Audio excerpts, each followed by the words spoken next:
conseil municipal assez houleux, monsieur le maire, alors qu'on discute des orientations budgétaires pour cette année.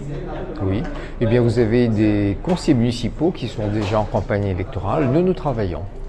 Pour les orientations budgétaires de l'année 2025, eh bien ce sera une année, comme vous le savez, assez compliquée. Nous avons un cadre financier qui est tendu, non pas que c'est parce que l'État a réduit ses dotations budgétaires aux communes, mais la commune elle-même a une situation financière qui est plutôt bonne, ce qui me rend serein pour l'exercice à venir.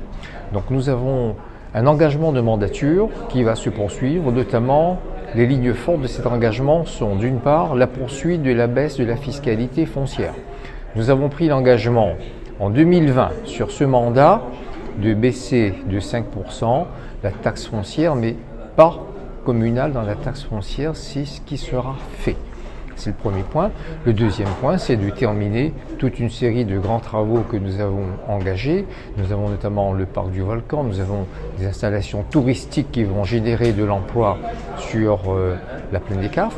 Et puis nous avons aussi les travaux courants que sont la poursuite de l'aménagement dans les écoles. Nous avons notamment par exemple, nous sommes en train de terminer tout ce qui est numérique dans l'ensemble des écoles. Nous sommes en train de poursuivre la modernisation de l'équipement des écoles elles-mêmes. Nous devons construire de nouvelles écoles.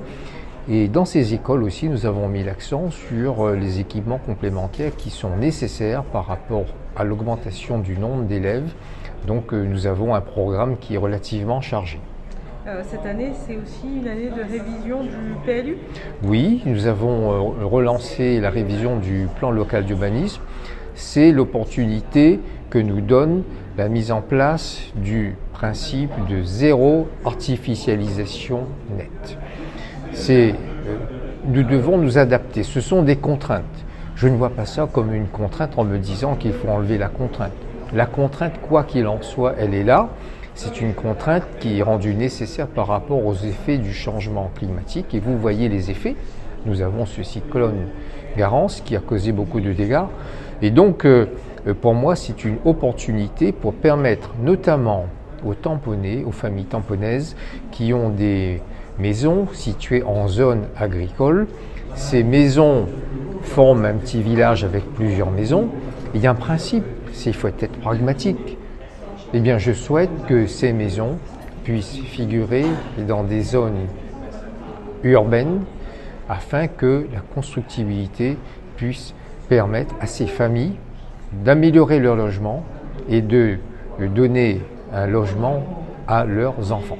L'objectif, il est là. D'autre part, ce plan, cette révision du PLU a pour objet de corriger certains effets du plan local d'urbanisme en cours, notamment éviter que vous ayez des effets. Lorsque vous êtes sur une crête, vous construisez en hauteur assez haut, eh bien la crête accentue l'effet de hauteur. Donc ce sont des corrections que nous devons apporter sur l'ensemble de notre territoire afin que le Tampon reste une ville où il fait bon vivre.